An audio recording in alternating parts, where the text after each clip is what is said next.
the heart and soul behind every business. Stories. Welcome to Business Story of the Week, hosted by me, Joshua Laurie. From setbacks to comebacks, from tragedies to triumphs, we inspire entrepreneurs through conversations that matter. Witness the magic that turns dreams into reality. Whether it's your career, business, or life, your success is always one story away. This is Business Story of the Week. Hello, I'm Richard Deming, and this is Business Story of the Week. Ladies and gentlemen, that is Richard Deming, our guest for today. I am your host, Joshua. And like how it is, we are going to bring you the best of the best, the topics and the stories to talk about today. The question that we are going to ask today, by the way, is what happens when poetry meets philosophy? In the world of visual art, or maybe in the world of literature, so to speak. Well, Richard is the man to talk about that today with us. Richard Deming is an award-winning poet and critic whose work explores the intersections of literature, philosophy, and visual culture. He is the author of 6 books, including Day for Night and The Art of the Ordinary. He teaches at Yale University, where he is the director of creative writing. And Richard, I'm very, very excited to learn more about your experience, your perspective. Thank you for coming on the show. How are you doing? Very well. I'm really happy to be here, Joshua. Thanks for having me. Richard, first of all, what was it like growing up in your household? I always like to start off this question, by the way. Did the young Richard always know he was going to be an author, let alone a creative writing director at Yale University?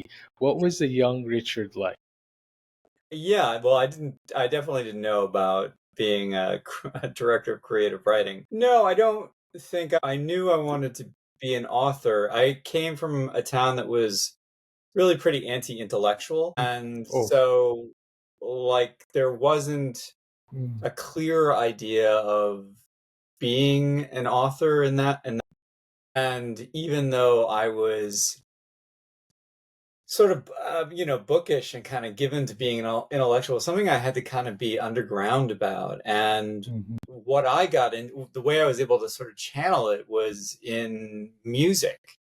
And so I Right. started playing music really young, and that's the place where you could kind of talk in this way that was, but it was not like intellectual, so it wouldn't necessarily get you beat up. Whereas, Right, right. back when I was a kid, where I grew up, like Oh talking about goodness. books, it would have to get you kind of beat up. Well, at least you did it. You tried to do something kind of a little bit cool. Music maybe was a little cooler than saying that you loved reading and loved writing. But like you said, it didn't get you beat up. But what was it like? You got into poetry. You got into writing. Where did it all start? What was the pivotal moment for you where you figured like you love literature, like that? Oh, that was. I mean, you said you did music a little bit as well, but it felt like you started focusing into this aspect of your life. Was it always something that you loved? And what was that moment in your life where you say, "This is it? Poetry, literature, that's my thing." Yeah, I mean, it was really when I got out of music, and I was kind of, I mean, I stopped being a music major, and I was still a musician, Hmm. but I knew I couldn't stay in music school and I think conservatory life. And Hmm. so I really was kind of flailing around in terms of what I wanted to do or what I wanted to be. And um, I I had a connection to poetry, and it was a sort of a way, weirdly, of doing philosophy. That wasn't. It was like a different way of doing philosophy. Right, right. I love that. And I just got exposed to it in this really kind of interesting way. I mean, one of the ways that it had happened was that, like, so in high school, for instance, I was in bands and we actually Mhm, played original music, and mhm, I would be the guy to write the lyrics, which was kind of a way of writing poetry mhm, without getting beat up, without, seeming like you're writing poems, you're writing mhm, songs. And that was okay to do it that way. And I felt a kind of affinity for that. And Right. it meant that I started to read poetry and on its own terms and not like Right. trying to think about lyrics. Interesting. And Interesting. I was really connecting with it. And I had started to read, I had started to read really young, and it sounds kind of, but it's not. I don't think. My Hmm. brother is about 10 years older than I am. And so when I Right. was a little kid, when I was like 7, Hmm. 6 actually, both my parents would work, and my brother was in drama in high school. Whoa. And so Okay. like my my parents would have me go from my grade school to the high school to sit in the auditorium while the high school kids rehearsed the plays. And it just meant that like everybody could keep an eye on me. And it was big enough, it's an auditorium, so I can do whatever I want Right. while they're doing stuff on stage. Okay. And but everybody could keep, so like I could do my own thing, but they could keep an eye on me and they wouldn't have to pay for a babysitter and all that. Okay. Okay. And Basically. yeah, yeah.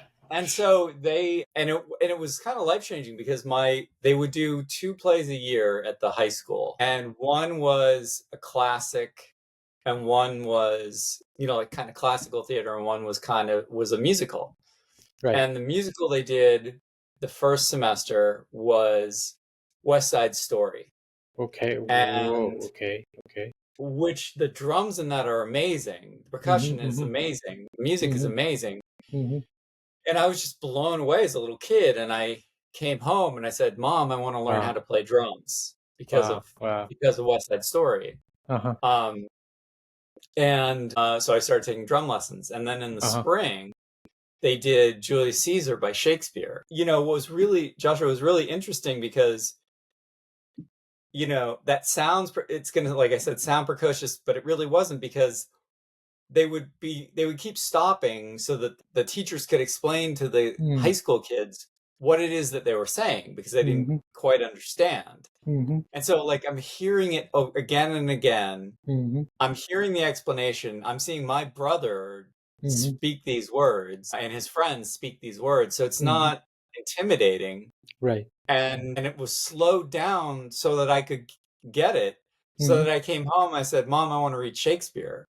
And she Right. sat and read Shakespeare with me, and kind of like, again, because I didn't know that it was supposed to be scary.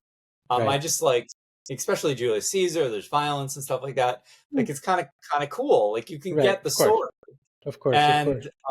And so that was where I kind of began, where I began studying music, and also where I began the sort of sense literature in the Right. background is something Right. that I could lean on. And Right. so then when it came to leaving music, and I just was like trying to figure out, I needed philosophy. I needed Hmm. something, and just started reading all these poems, and then met poets who gave me a different sense of what it meant to be a poet. And it just gave me this sense of permission of kind of being what I wanted to be. And it came from the inside out, whereas my music always felt like it was more from the outside in. And Mm, so interesting. so writing was ultimately always kind of a healthier place for me anyway. I love that. I love that. First of all, Richard, I love that you kind of like approach this, like you talk about like the philosophy of it, like there was a different side of philosophy in music and in literature, and you've really forged yourself a very creative path because your experience from West Side Story, your experience in music, and then coming into like poetry and literature, but it's all surrounding philosophy in a way. And I love that you mentioned, there was a part where you mentioned like uh, it was its own different type of philosophy, or rather a different way of exploring philosophy, so to speak. When it comes to the intersection of all these things, you talk about literature, philosophy, and music and poetry in particular. Could you delve into a bit of about with the philosophy behind that, and how did it influence your approach in writing poetry, and especially your experience in music? Allow Unravel that for us a bit. What you mean by the philosophy, the difference behind exploring philosophy when it comes to music and writing poetry. Yeah, so like with poetry, so I have another anecdote. and it was when I was in the conservatory. And Right. again, it's Shakespeare. Interestingly enough, it was very early Wow. on in taking so I was mainly a percussionist, and I was getting interested in composition as well. And anyway, so it was like early in the semester. I was new. I was wanting to please the professor and everything. And in the middle, I want to say it was the first. It may have been the second lesson. Right. He at the end of the lesson, he said, "Do you know Shakespeare?" And I was Yes, like, of course. I said, "Well, yeah, I mean, I've read the plays and stuff." And he said, "How about the sonnets?" I said, "No, not really." And he said, "Okay, I want you to get a copy of Shakespeare's sonnets and bring it in." Okay. And I said, "But I'm not an English major." Okay. And he said, I said, "So why am I going to do this?" And he said, "Kid, that's not how this works. This is how it works. I tell you what to do, and you do it to the best of your ability." And I was like, Okay. "Okay." Okay. He was like that, which I actually love. And so I brought in the book Okay. for the next week, and then just in the middle of the session, he said, "Did you get that book?" And I said, "Yeah." And he said, "Okay, I want you to read the first 10 poems for next time." I said, I mean, I can't write a paper about it or anything." He's like, "No, I just said read it. That's all you have to do. Right. Read them." He said, "Okay, Okay. and bring it with you." I said, "Okay." So next time, and then again in the middle of the lesson, he stops and he said, "Did you read them?" And I said, "Yeah." And he said, "Well, what did you think?" And I said, "Well, I don't know about the themes." He's like, "No, just talk to me about them. Let's just talk about them." We talked for about 20 minutes about them. Okay. He said, "Okay, great." And he said, "Next time, read the next 10. And so I did. Okay. And this time we started, we started the lesson talking about it. And it would happen every week. He would say, "Read the next 10." And sometimes he would just stop in the middle of the lesson and say, "Let's talk about this poem." Sometimes he would say, sometimes we wouldn't talk about him at all. And he would just at the end say, "Just read the next 10." Sometimes at the end, it was always different. And the end of the semester came, and I finally said, "Listen, I got to know, why did you have Why? me do this?" Uh-huh. And he said, "Well, he said, listen, okay, I'll explain it to you. Really, there are two things. One, the more interesting you are as a person, the more interesting you are as a musician. So you want to be open to all kinds of things, all kinds of experiences, all kinds of aesthetics, and just absorb them. Like, you just be more interesting, and it comes through into the music, which makes sense to me." Right. And then he said, "But the other thing is this." He said, "What is poetry? What is a sonnet? Pattern sound, like a specific Wow. pattern to sound." Right. And Right. he said, so what happens is you get that into your head, you realize that you can start to hear patterns in the way people are speaking. Interesting. And you hear that as rhythm, as pattern Yes. sound. Right. And then you Right. start to hear everything as patternings of sound, of rhythm.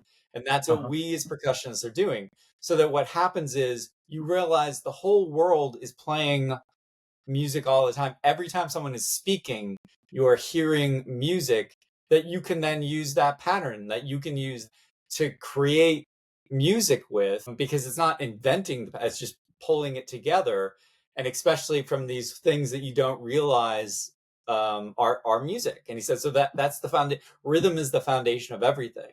I love that. And that was transformative to me. And so I started to think that's, one way of my thinking is really thinking in terms of I love that. and how we speak and how we think and how we engage one another. And I think that, Fantastic. yeah. Oh, Yes. Samuel, you had a question.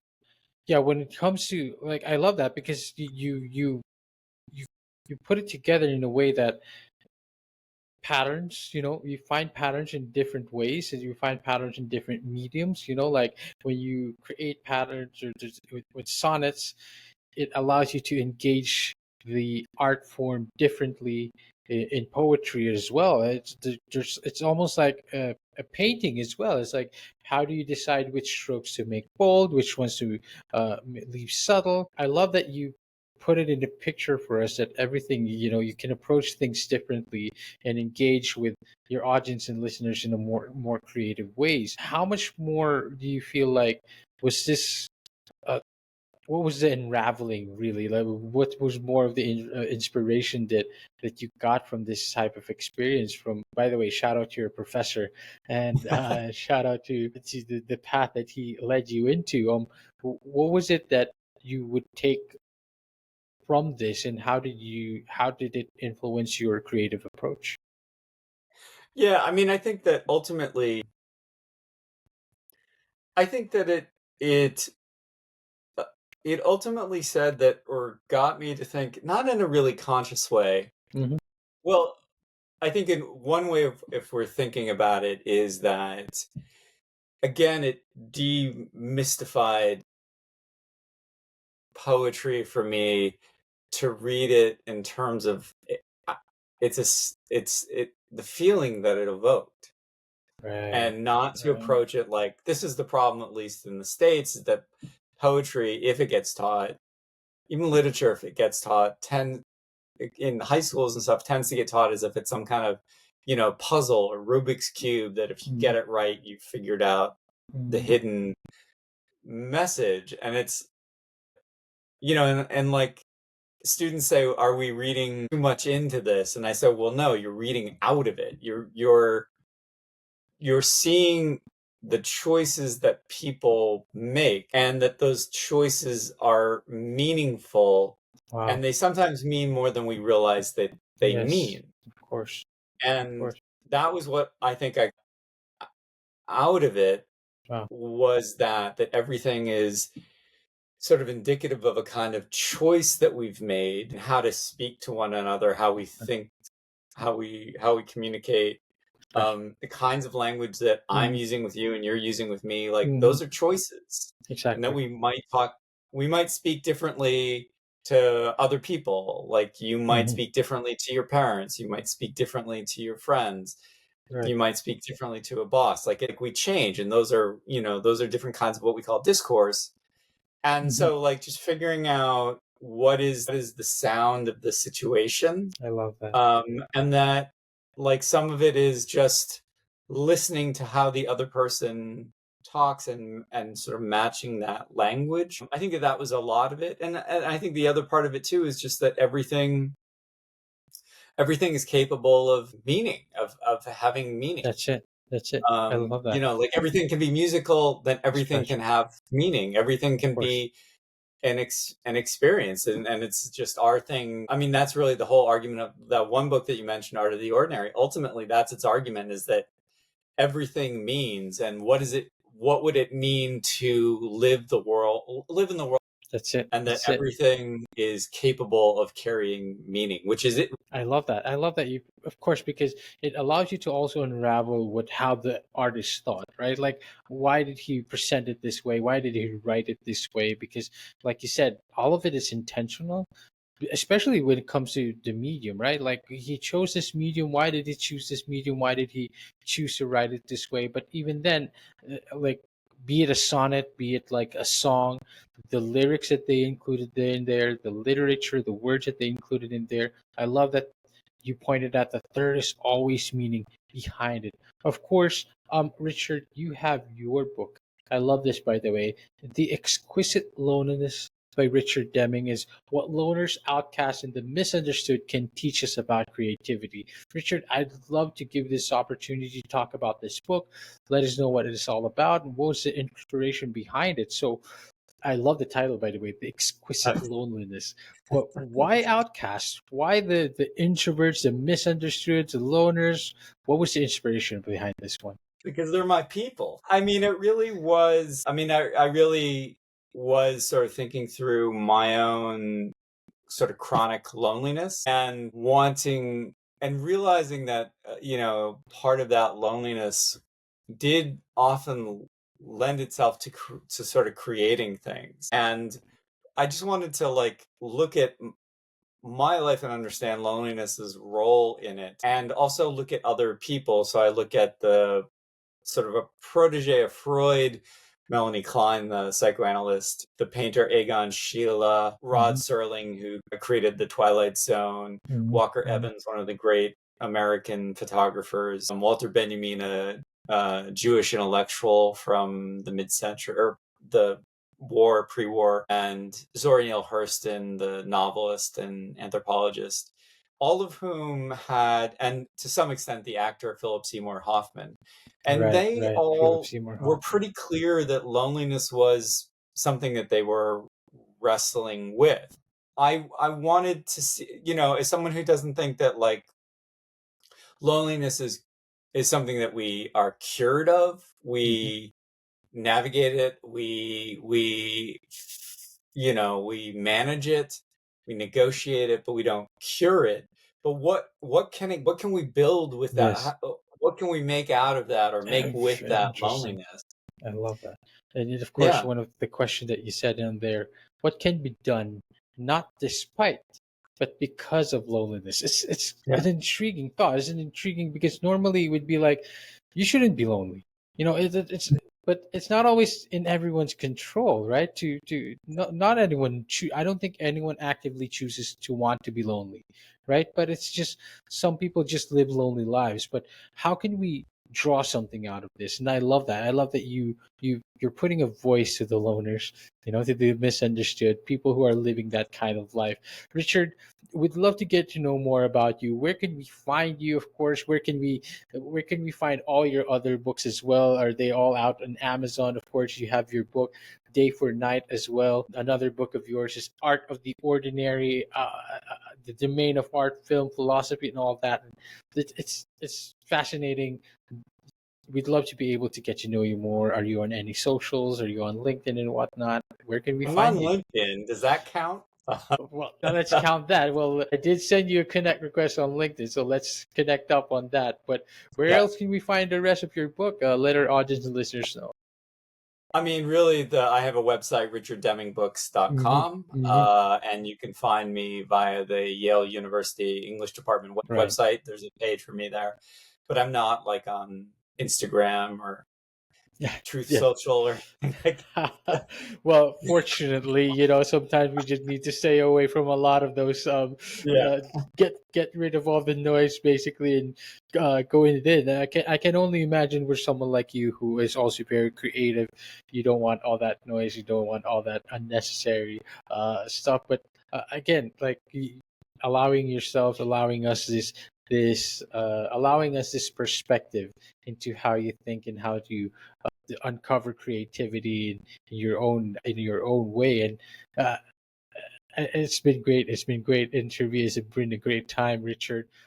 Richard, I always tend to. It's odd because I want to ask this question, but I want to ask it in a unique way as well, because this has been quite the unique interview as well. But I try to leave behind, or I try to ask my guests one bit of wisdom, last bit of wisdom when it comes to anything really to leave behind the audience. But usually we talk about aspects of business, right? We talk about on this show is literally business story of the week, right?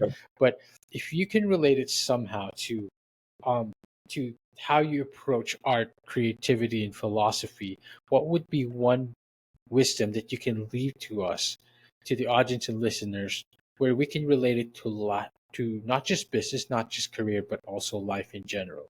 One last bit of wisdom, what would it be? Take us home. So I think one of the things that I think about a lot is a line by Ralph Waldo Emerson, who was a 19th century philosopher, writer in Mhm. America, one of the great thinkers ever. And he has this great line, this one fact the world hates, the soul becomes. And like if you get into the line, like it's Wow. it's one of those like Wow. never it's an inexhaustible idea in that like his point is that we never finish becoming who we are. It's not like it fixes in a certain time. And Mhm. so that we're always having to learn who we are, who we might become, what we can do, who Mhm. others are, what the world is. It's Mhm. continually unfolding. And if we can learn how to live that way, Right. that everything is really still like we're in the middle, at best in the middle of the sentence. We don't know how the sentence is going to end, Right. let alone the chapter, let alone the book. Right. And if we can live that way, as if we're always in the middle of the sentence and we're listening for what the next thing is, Hmm. I think we're in a state of hope, of intentionally thinking forward, of receptivity, of Wow, I love that. openness, and of living a life of listening, which in some ways takes us back to what my percussion professor was talking about, that Uh-huh. it's all music and you just got to listen for it. I love that. And everything has meaning. You just gotta have to listen for that meaning. Yeah, for sure. Richard, thank you so much for being on the show. Thank you so much for this fresh perspective, creative perspective. I love it. I invite, of course, all our audience and listeners to check out your books. I would definitely love to grab a copy myself one day. Richard, thank you for being on the show. Oh, I loved it. Thanks so much, Joshua. Thanks so much for talking to me. And to all the audience and listeners out there, I hope you guys enjoyed it as much as we did. I definitely enjoyed hearing Richard's perspective, and I hope you guys take value from this episode as well. Thank you for watching. Thank you, Richard. All right, you take care. We will see you on the next one, guys. Bye bye. All right, so here's the thing. We try to get a little bit better every day, but we can't do it without you. So if you like the video, make sure to like and subscribe below. And if you have any comments, just leave them in the space under.